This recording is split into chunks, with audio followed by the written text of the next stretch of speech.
Senhoras e senhores, boa noite. Cumprimentando o secretário do Estado, Haroldo Rocha, gostaria de estender os cumprimentos a todos os economistas e autoridades já anunciadas. Cumprimentando José Carlos Bergamin, diretor da FINDES, eu cumprimento todos os empresários, ao Paulo Silva, que é o presidente da Associação dos Consultores do Tesouro Estadual. Eu saúdo a todos os outros profissionais de outras áreas que aqui se fazem presentes. Agradecemos também a todos os familiares que nos prestigiam e demais convidados que estão aqui essa noite. Essa é uma noite especial para os economistas, porque coincide com a data de regulamentação da nossa profissão. O presidente Getúlio Vargas foi quem sancionou uma lei há exatos 64 anos atrás, que permitiu o enquadramento do economista como profissional liberal. De lá para cá, foram muitos avanços, diversos cursos de economia foram implantados em todo o país, a profissão cresceu, muitos economistas se formaram, notamos a presença inclusive de economistas em postos estratégicos nas áreas públicas e privadas, planos econômicos e muitas contribuições foram dadas pelos economistas. Tudo isso nos alcançou, posso dizer, alcançar o atual estágio de desenvolvimento socioeconômico do nosso país. É verdade que nós estamos, nesse ano de 2015, em particular, num momento muito difícil da economia. O PIB está retrocedendo com a menor taxa dos últimos 25 anos. A inflação ela já atinge o pior resultado dos últimos 12 anos. E o desemprego retoma um patamar de 2012. São problemas, mas para nós economistas também são oportunidades.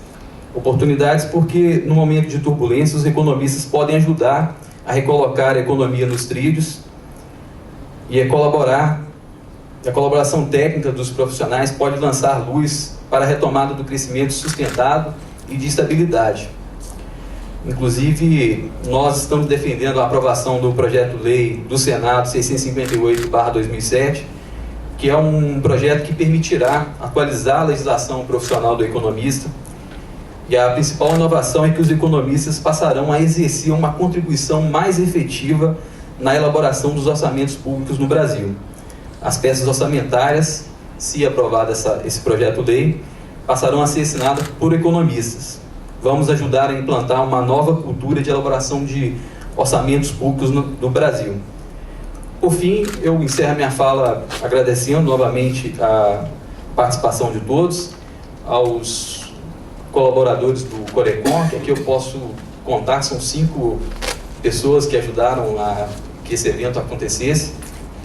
E eu gostaria de pedir aos conselheiros do Corecon que aqui estão presentes, que pudessem ficar de pé, porque trata-se de um trabalho voluntário desempenhado por profissionais da categoria. Cadê os conselheiros? O Gilson já está de pé. O Claudeci aqui, o Dalfior, a Celeste. E a todos uma salva de palmas.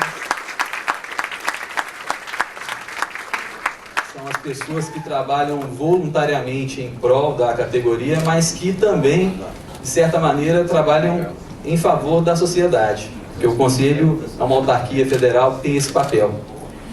Então, nosso muito obrigado. Mais uma vez, gostaria de parabenizar o Dia do Economista e espero que todos possam aproveitar essa noite. Obrigado. Espero contribuir para ajudar vocês a entender o que está acontecendo e também quero participar da festa. Afinal de contas, sou economista. Para mim, esta semana é uma semana de festa.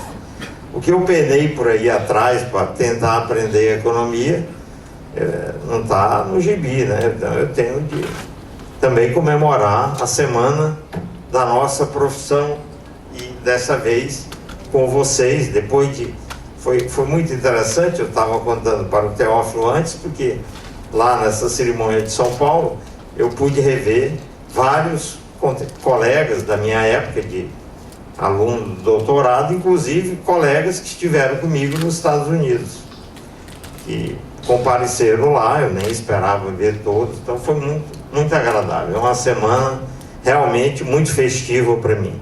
Eu estou até cansado já dessas palestras que eu acabei tendo de dar na mesma semana, por outras razões, Eu talvez pudesse até encerrar aqui se eu não tivesse de dizer alguma coisa para vocês, e aí senão vocês iam ficar chateados, e o nosso ilustre secretário da Educação não teria o que contar para o governador.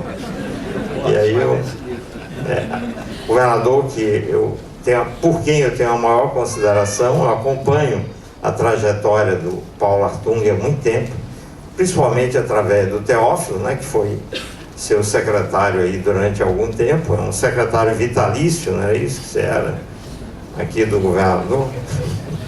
Secretário da Fazenda vitalício, mas o Teófilo, para mim, é um exemplo que eu sempre cito do bom secretário da Fazenda, onde eu ando por aí. Não sei se ele um dia vai me recompensar por isso, mas eu faço a maior propaganda dele, porque falo dos resultados que ele obteve aqui e vejo que, por mais que o nosso secretário tenha talvez choramingado um pouco do que está acontecendo por aqui, penso que a situação que veio de trás era uma situação tão confortável que mesmo alguns erros que possam ter sido cometidos aqui não vão mudar muito o que foi deixado como herança, graças a Deus, para vocês, o que a gente não pode dizer, infelizmente, de outros estados. Eu tenho acompanhado aí vários casos e, infelizmente, digo a vocês, é o caos. Em muitos estados, a situação financeira está muito difícil. Isso é parte do problema que nós temos, mas esse problema dos estados veio, sinceramente, completamente à parte de tudo mais sobre o que eu quero comentar aqui. Um pouco tem ligação com a postura que o governo adotou de realmente abrir as comportas, que tinha muito mais a ver com outras coisas que estavam fazendo, e acabou batendo também nos estados, quando autorizou os estados a se endividarem fortemente em comparação com a situação precedente, que era de muito maior contenção. Quem me chamou muita atenção para isso foi a Ana Paula, que não está aqui, né? Ela vai levar cartão amarelo, se não vermelho, por não ter vindo. Afinal, foi minha aluna lá em Brasília, né? E deveria estar aqui, né? Mas, enfim, nem sempre as pessoas muito ocupadas podem comparecer aos eventos. Eu é que sou um pouco mais folgado hoje em dia, né? Que posso me dar esse luxo. Pois bem, então, o que eu queria dizer para vocês, eu vou pegar aqui esse negócio.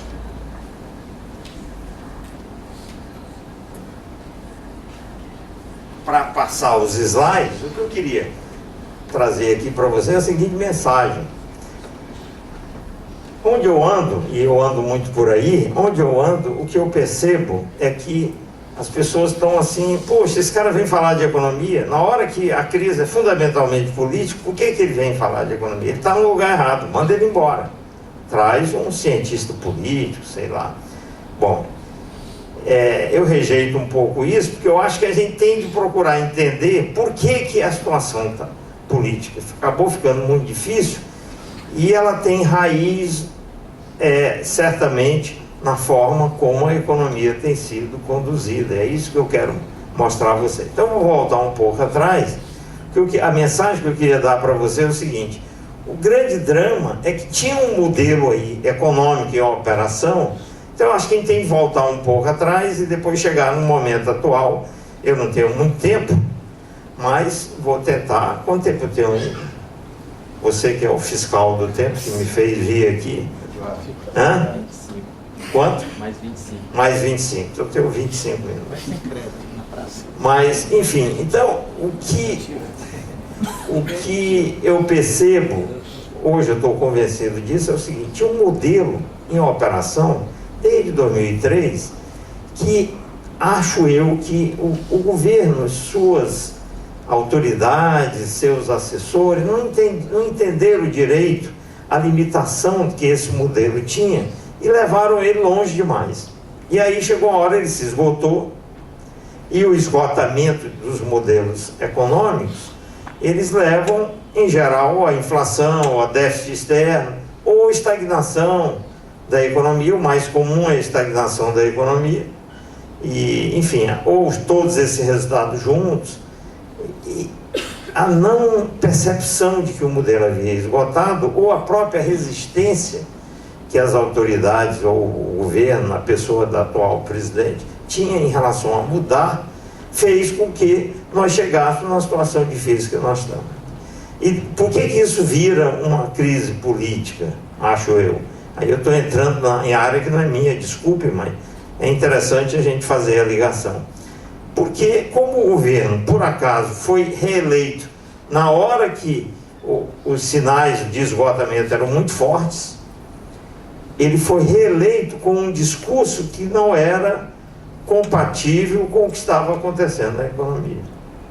E depois, como os resultados continuaram se deteriorando, mas que é natural que se tenha criado uma sensação de que, poxa, fomos enganados. E aí vem a crise política, porque a popularidade vai para o chão, a rejeição aumenta, os políticos e as pessoas afetadas, ou os que não gostavam, aí aproveitam a oportunidade também para fazer toda a pressão contrária ao governo, a ponto de, mesmo havendo a crença generalizada de que a presidente, pessoalmente, não está envolvida em nada dos escândalos de corrupção que acabaram aparecendo no mesmo contexto, e obviamente isso agravou o quadro, mesmo com essa sensação, começou a se discutir abertamente o impedimento da presidente.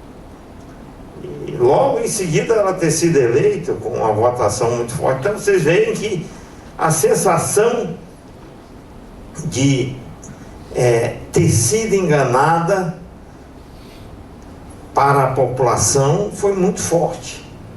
E ser enganada, ela sabe que foi enganada porque está vendo os resultados ruins, mas talvez não entenda direito por quê. E é por isso que eu quero tentar mostrar algumas coisas disso para vocês pensarem, refletirem, e talvez por isso, se eu conseguir explicar melhor do que outros, tenha valido a pena eu ter vindo aqui para falar com vocês. Mas, pois bem, então esse é o ponto central. Tinha um modelo, esse modelo se esgotou, o governo resistiu a acreditar, ele já estava esgotado no início do ano passado.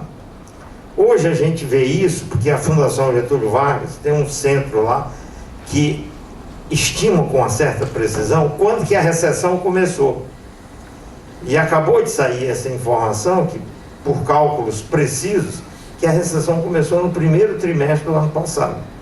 Então, já no início do ano, se a gente disser que o esgotamento do modelo se manifesta pelo começo da recessão, que é a economia não crescer, perder força para crescer. Então, no início do ano passado, o modelo estava esgotado, completamente esgotado, e a campanha eleitoral começava e continuou até as eleições com o discurso de que tudo estava ótimo, tinha sido o máximo, vamos melhorar, e na realidade a gente já tinha naufragado. Então, esse contraste é o que, a meu ver, explica por que a popularidade foi para o espaço e a gente discute o impeachment. Aliás, tem duas questões que me parecem hoje fundamentais. Até pouco tempo, a primeira era saber se o Brasil perdia a classificação de bom pagador, que é o tal do grau de investimento para as agências de risco. A segunda era, e agora é a primeira, é se a presidente vai ser impedido ou não. Quer dizer, isso ganhou agora prioridade na discussão e na própria ação do governo. Durante um tempo era, vai perder o grau de investimento ou não? Era só o que todo mundo me perguntava. Eu fui na televisão, no programa do William Vac, não sei se vocês viram, isso foi discutido abertamente. Eu me posicionei achando que não ia perder. Essas posições são sempre difíceis, somente quem critica o governo o tempo inteiro como eu. Mas eu me perfilei contra os que achavam que ia perder e tal. E até agora não perdeu. E depois surgiu a história do impeachment, que ganhou prioridade na discussão. Por quê? Porque aí, até ali, enquanto a história do grau de investimento era a coisa mais importante, porque tem consequências muito ruins, que iriam agravar aquela situação de crise que eu mencionei, ali o governo reagiu nomeou um ministro da Fazenda totalmente ortodoxo, diferente do que havia, deu uma guinada, mudou várias políticas importantes, como essa questão do populismo tarifário, as tarifas abaixo do custo, começou a fazer mudanças importantes e começou a fazer o ajuste das contas públicas, porque como consequência do esgotamento do modelo e de políticas que em que o governo continuou insistindo, veio a crise fiscal. Então, veio um problema adicional. Quer dizer, hoje nós temos uma crise política e uma crise fiscal, que eu vou lhe dizer, são decorrentes do esgotamento do modelo anterior. E a gente precisa entender isso, para pensar o que vai fazer depois. Porque suponha que a gente ultrapassa esse momento difícil. E depois? O esgotamento do modelo continua aí. Ele não desapareceu. Nós vamos ter que lidar com isso e encontrar uma saída para isso. Nem sempre a solução da crise fiscal ou de outras crises são coerentes com a guinada que tem que ser dada no modelo de comportamento da economia que estava em vigor. E o governo ainda tem 3 anos. Ou seja, isso se coloca aí a questão. Vai ter impeachment ou não vai? Isso virou, então, prioritário para o governo. Não é mais a história do grau de investimento. Não é que ele não acha que é importante aqui. O problema maior toma o lugar do outro. Por que o impeachment virou a questão número 1? Porque é uma questão pura e simples de sobrevivência. Se tiver impeachment, acaba o governo. E isso hoje é a questão número 1. As mesmas pessoas que me perguntaram, vai perder o grau de investimento ou não? Eu chego para mim, vai ter impeachment ou não vai? Como se eu também pudesse falar disso, né? Impeachment é um bicho muito... Tem nada a ver com a economia, tem a ver com a parte jurídica, percepção política. Eu sempre acho, e isso tem sido uma coisa em comum nas respostas que eu dei às duas questões, é que o governo ele luta que nem um desesperado pela sobrevivência. Isso aí, para mim, é a hipótese básica. Ao lutar pela sobrevivência, ele pode conseguir escapar dessas coisas que estão aí. Isso é da natureza humana. E eu fico pensando, uma presidente com as características que nós temos, passou por prisão, é ideologicamente muito determinada, eu não consigo ver ela renunciar, ela se aquietar num canto, esperar os acontecimentos. Não, para mim, ela vai lutar até o minuto final. E as coisas estão acontecendo aí, a gente está vendo essa guinada que está acontecendo nesse exato momento, quando ela tenta trazer de volta o presidente do Senado, já que o da Câmara vai ser muito difícil ela trazer, né? E trazer o presidente do Senado para tentar dar um sinal maior de governabilidade. Porque se vocês pensarem bem, e aí eu vou falar da história das agências de risco de novo, o recado das classificações que as duas principais agências de risco deram, para mim, foi o seguinte, lendo os relatórios, ouvindo as histórias, foi o seguinte: se o governo conseguir demonstrar que ele consegue operar minimamente junto ao Congresso, ele não vai perder o grau de investimento. Essa é a minha sensação, lendo e ouvindo. Por isso que, de repente, o Renan virou amiguinho do governo. Eu vi a notícia de que o Janot já não vai mais mandar o processo dele.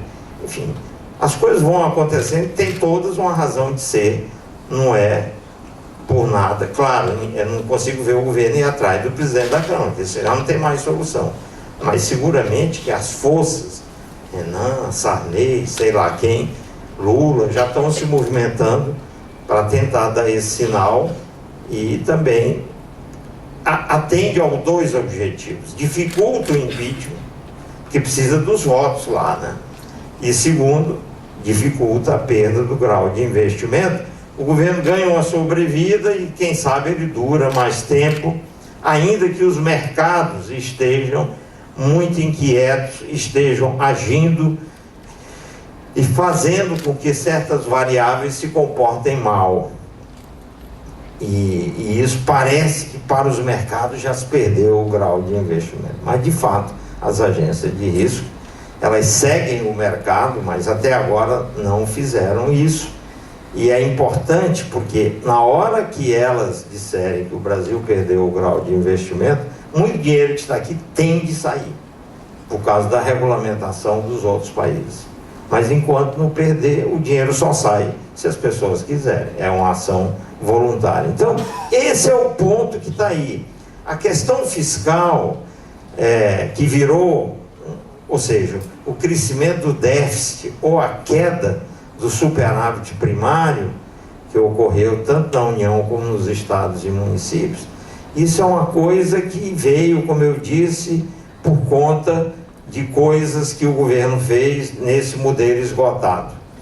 E não precisava ter acontecido. Se houver tempo, eu explico direitinho o que aconteceu, como isso ocorreu, o que o Levy tentou fazer, o que ele fez há pouco e que chances ele tem de melhorar esse resultado, porque é só isso que vai dar força à decisão de não tirar o grau de investimento do Brasil. Então essa discussão é muito importante, você precisa entender para saber se depois vem chance ou não vem. Não sei se o tempo vai dar para tudo isso. Eu queria falar um pouco do esgotamento do modelo e da questão fiscal. Então eu pulo para o esgotamento do modelo, que eu acho que é importante, depois eu tento ir o mais rápido possível, que é o seguinte: o esgotamento do modelo, ele se mostra na hora que a gente vê o que aconteceu com a taxa de crescimento do PIB. Isso é a forma mais eloquente. Aqui tem uma previsão antiga de menos 1,0 para 2015, que hoje é menos 2,5. Então esqueço isso aqui, porque cada semana isso piora um pouco. Então vamos ficar aqui com os dados. Você vê que o PIB cresceu nada ou quase nada no ano passado. Isso aqui é a demonstração assim eloquente do esgotamento do modelo.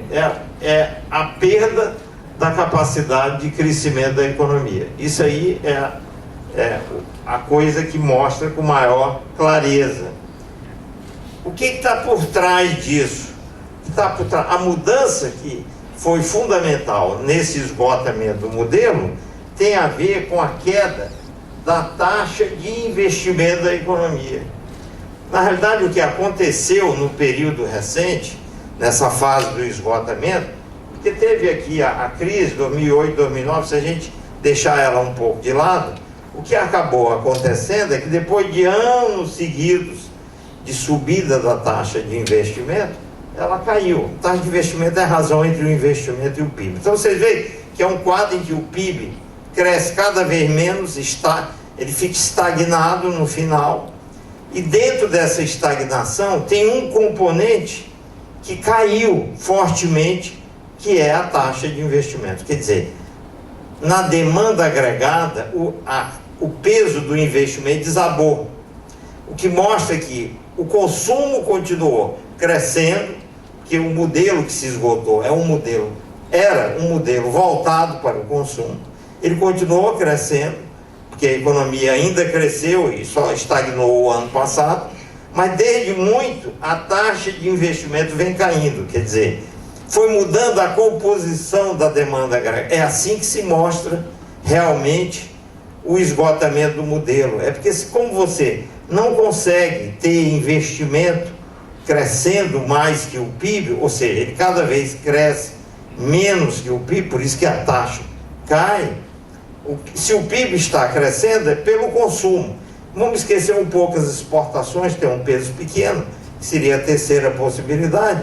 Então é o consumo, até porque era um modelo voltado para o consumo. O governo continuou e continua ainda sonhando em injetar gás no balão do consumo, e o investimento começa a cair.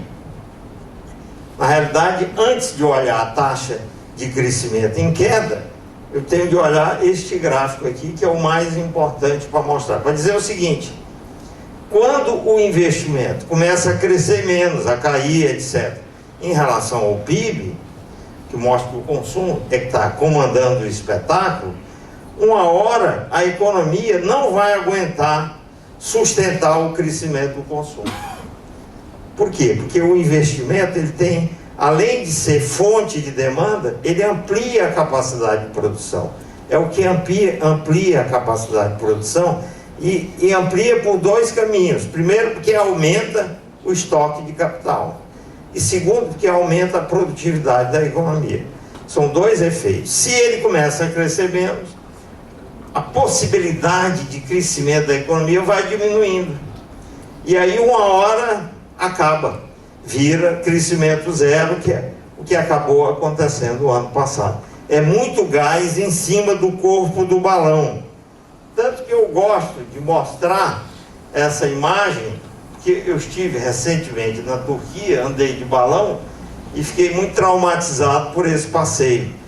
E aí eu não desgrudo do balão nem nas minhas palestras, né? Porque eu ficava dentro do balão e vendo um sujeito injetar gás, e eu pensando, esse balão aqui vai explodir, ou aqui dentro. E 2 semanas antes, uma brasileira tinha morrido num balão que furou o outro, e foi uma viagem, então, muito traumatizante para mim. E hoje eu olho, penso na Turquia e olho a economia brasileira e vejo situações muito parecidas, num certo sentido. Por quê?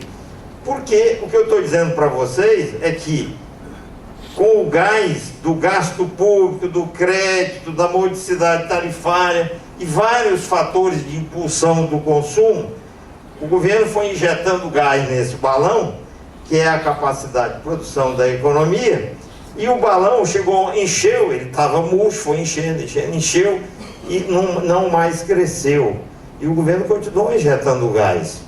Isso vaza um pouco para o setor externo, porque o setor externo pode ajudar a encher um pouco mais o balão quando vem coisa de fora e complementa o corpo do balão. As agências de risco ficam ali na dúvida se vão furar o balão ou não, que é aquilo que eu estava falando. Aí sim o balão explode, né?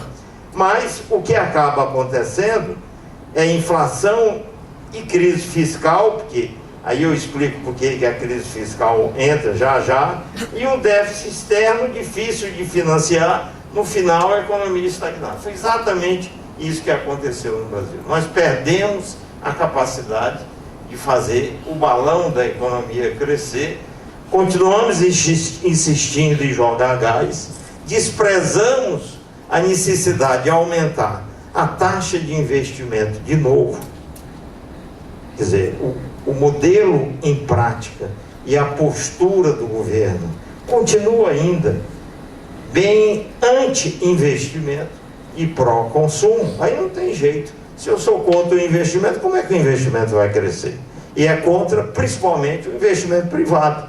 Porque como o governo gasta tudo que tem com gasto corrente, não sobra nada para ele investir.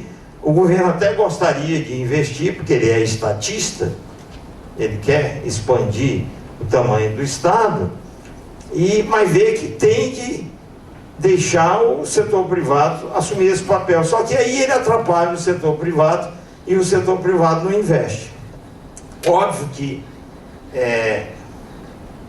o setor privado não investe, porque ao mesmo tempo a gente detecta o setor que mais demonstra pagar a conta desse processo pelo lado da oferta. Eu falei de demanda, investimento versus consumo, sendo que o investimento também amplia a oferta, e agora eu olho a divisão setorial da oferta e chamo a atenção para o primo pobre nessa história, que é a indústria. Porque a indústria, nós estávamos até conversando sobre isso antes aqui, também a gente detecta nesse tipo de processo, é que chega uma hora, a indústria que sobe, uma hora ela não resiste mais e começa a cair.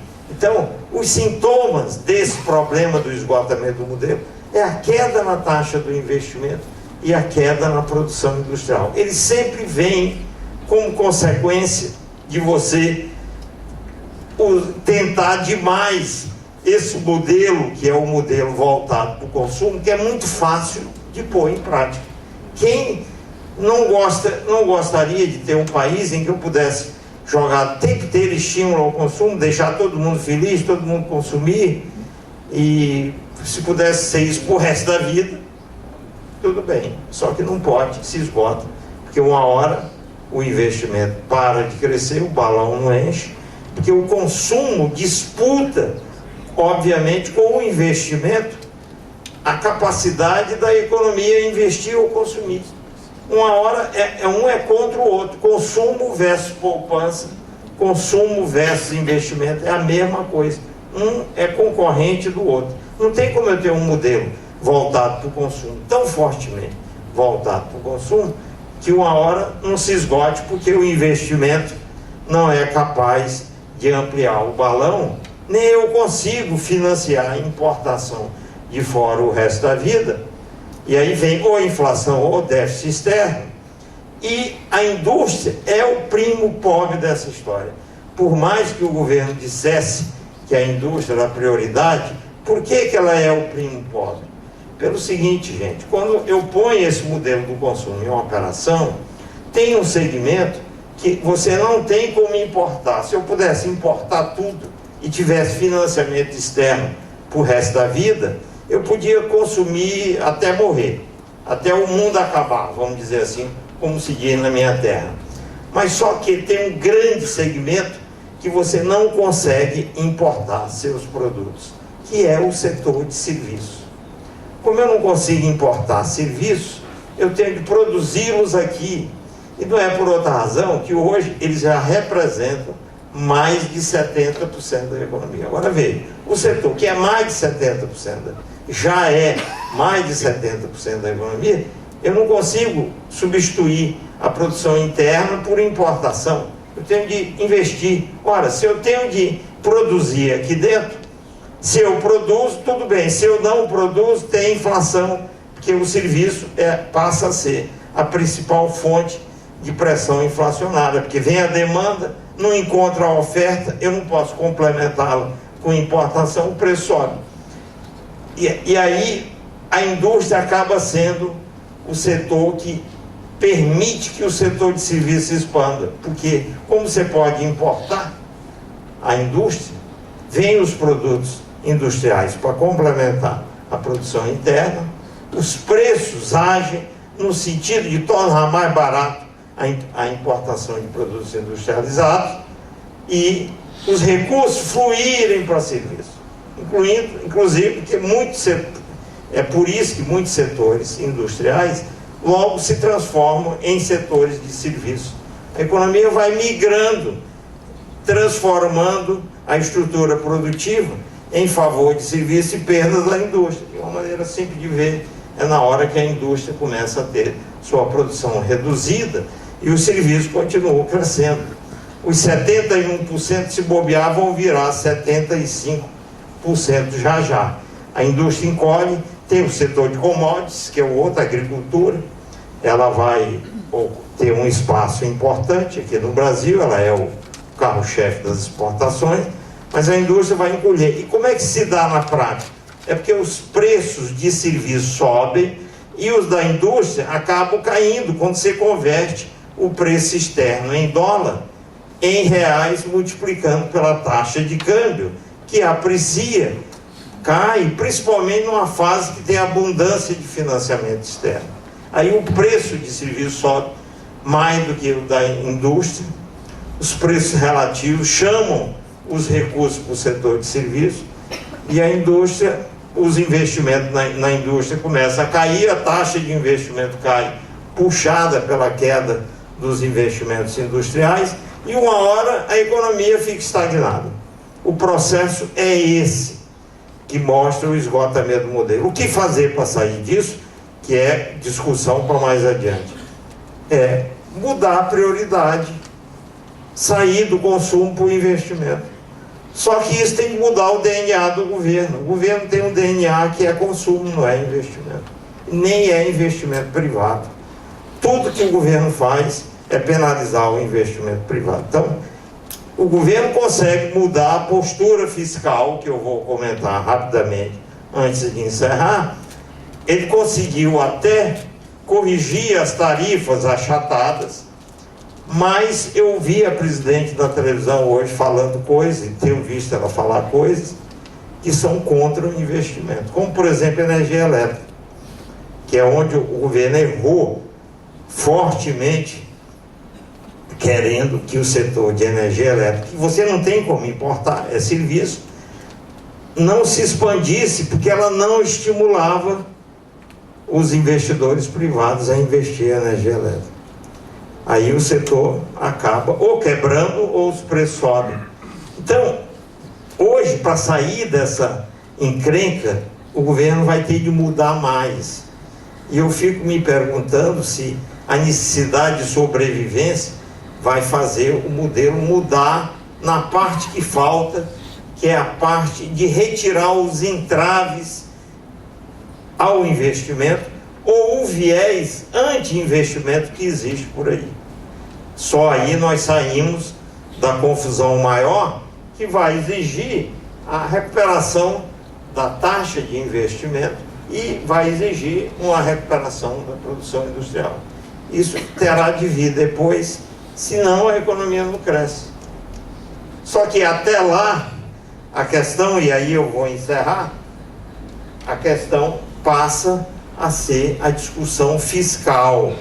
Por quê? Porque neste modelo em favor do consumo, o governo adotou, em favor do consumo e a favor de diminuir as mazelas da indústria, porque o governo diz o tempo dele, tem gente dele que acredita piamente que a indústria é a saída. Mas eles não, parece que não perceberam que fazendo o modelo do consumo eles prejudicavam a indústria. Porque para o consumidor não importa de onde vem o produto, ele quer consumir. Aliás, se vier de fora é melhor. Em geral é produto que pode ser de melhor qualidade, principalmente na parte de eletrônicos e adjacências. Então, o que ele fez também? Ele deu subsídios para a indústria, fez desonerações tributárias para tentar compensar as perdas que a indústria estava tendo, e essas desonerações tributárias fizeram com que a arrecadação caísse. E caiu na União, cai nos estados, as transferências caem, isso produz uma perda, e é por isso que o governo resolveu voltar a uma nova onda, um novo ciclo de autorização de empréstimo para os estados. Porque ele se sentiu culpado, porque pelas desonerações ele tirava receita também dos estados.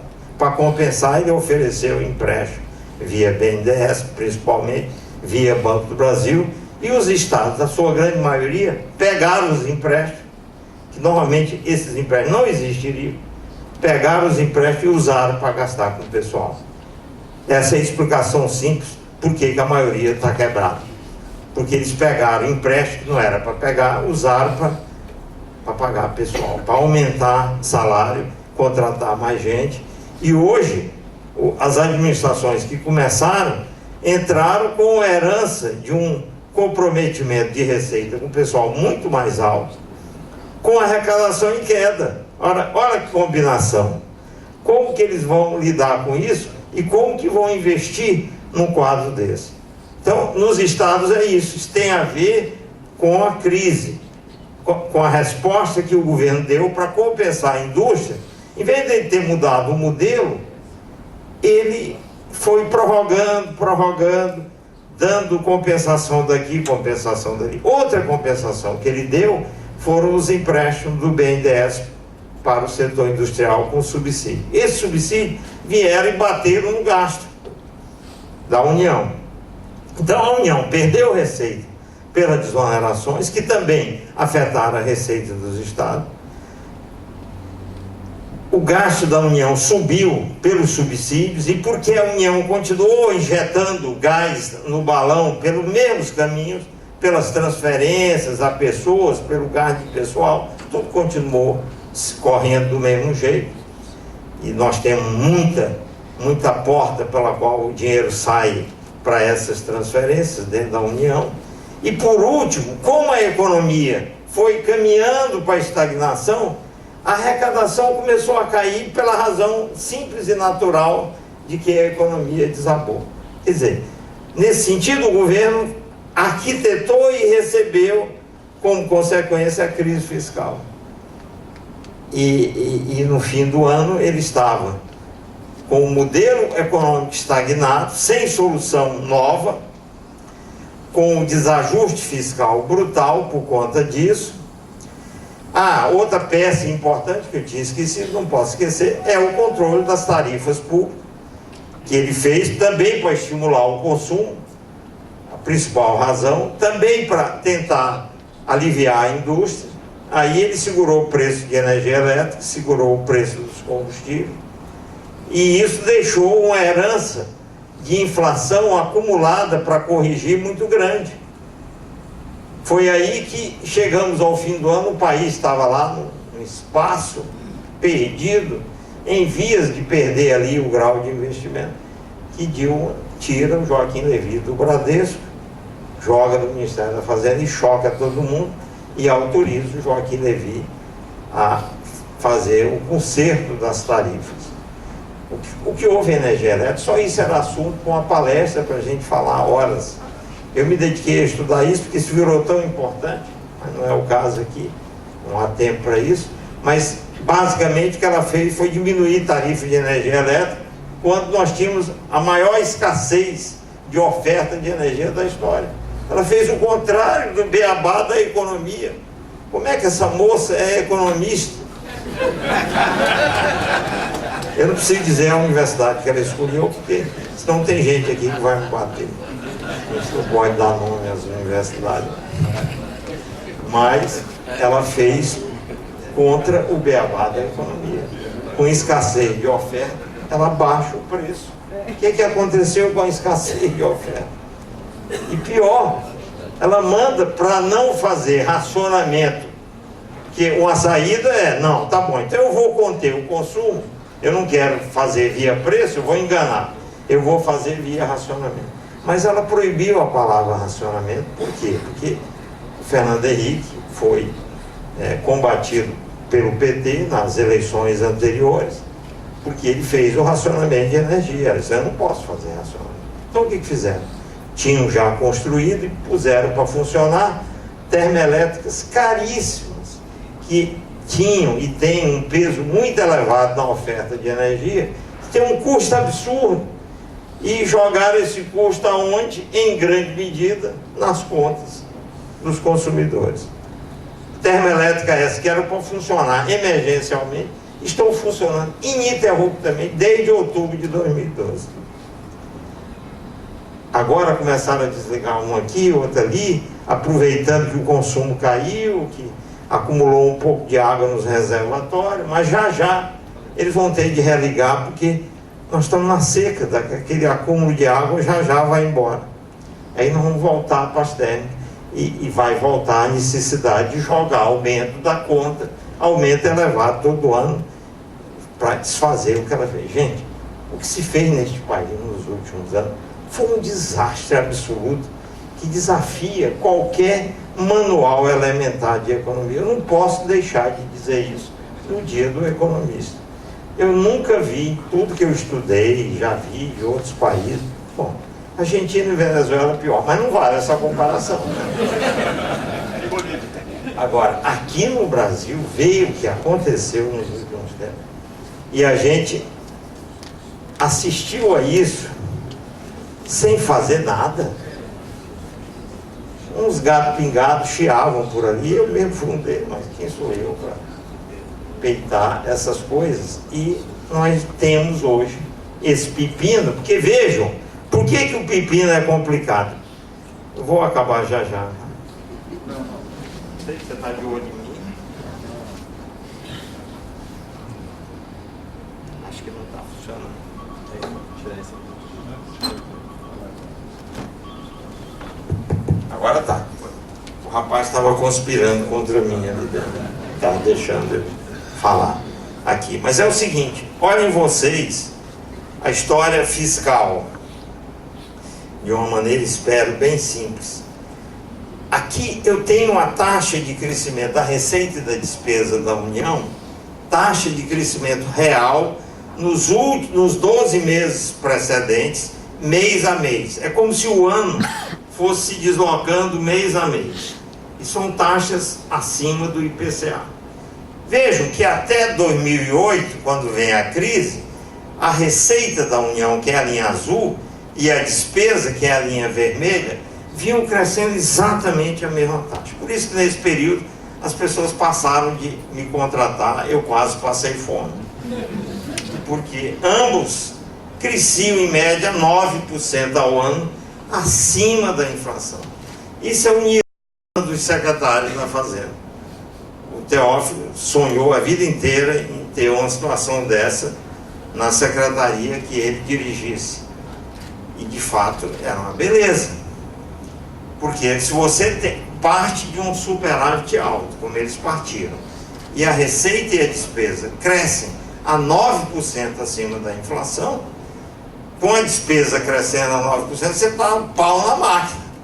E com a receita bancando com a mesma taxa, o superávit se mantém. E é isso que aconteceu. Como ele começou alto, terminou alto. Isso aqui é a fase em que o Manteiga desfilava em São Paulo pela rua de carro alegórico. Toda vez que ele ia a São Paulo, tinha um carro dos bombeiros no aeroporto, levava ele passeando na Avenida Paulista, todo mundo aplaudindo. Hoje ele não pode entrar num restaurante, que ele é vaiado, apedrejado, enfim, era isso aqui. Pois bem, vem a crise, vamos esquecer a crise. O que acontece depois da crise? Agora é a fase Dilma, né? A despesa continua crescendo muito. Isso aqui é o último dado disponível, que é o de junho. Você vê, se eu pegar junho, a despesa cresce menos do que antes. Em vez de R$ 9,00, R$ 4,6. Aí vocês vão até dizer, isso aí é porque o governo Dilma virou controlador de gasto. Não. É porque o grosso do gasto depende do crescimento do PIB, tanto quanto a receita. Isso é uma característica do gasto da União, não é dos estados. Do mesmo jeito que o PIB derruba a receita, ele também derruba o gasto, só que não derruba tanto quanto ele derruba a receita. Por quê? Porque boa parte do gasto é ligado ao salário mínimo, e o salário mínimo é ligado ao crescimento do PIB. Pronto. Então, este efeito, que aí, se alguém soubesse disso do governo, dizia para mim, não tem problema a economia estagnar, porque o crescimento do gasto cai, mas não cai muito. O problema é que do lado da receita, ele não caiu, ele desabou.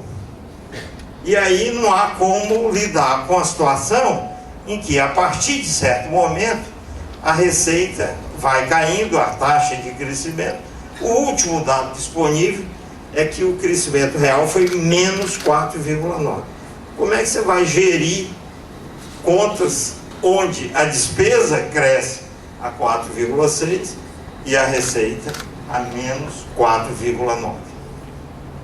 Por que isso aconteceu aqui? Primeiro, porque a economia estagnou. Segundo, por causa das tais desonerações.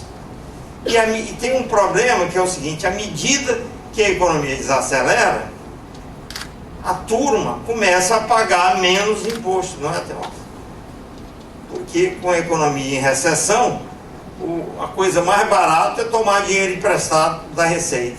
Estou falando da Federal, da Receita Federal. Por quê? Porque você deixa de pagar, paga Selic e multa em valores que são muito mais baratos do que você pedir dinheiro emprestado do banco.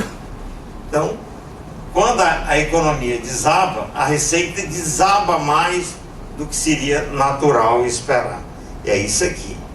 Aqui está a crise fiscal. Vamos esquecer as linhas tracejadas?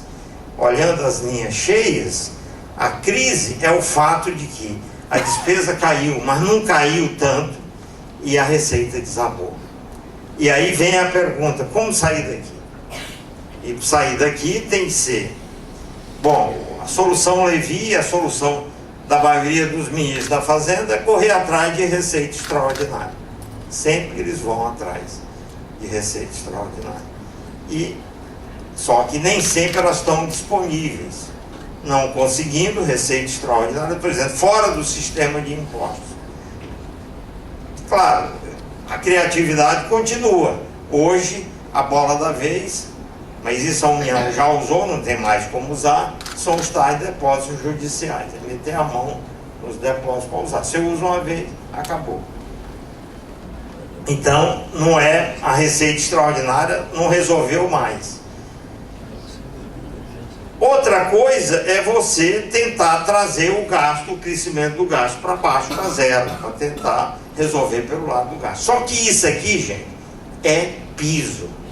Por que é piso? Porque 75% do gasto é pagamento de benefício previdenciário, assistencial e pessoal. E isso cresce, tem um crescimento vegetativo permanente. Você não pode corroer muitos salários, a não ser por inflação e os benefícios.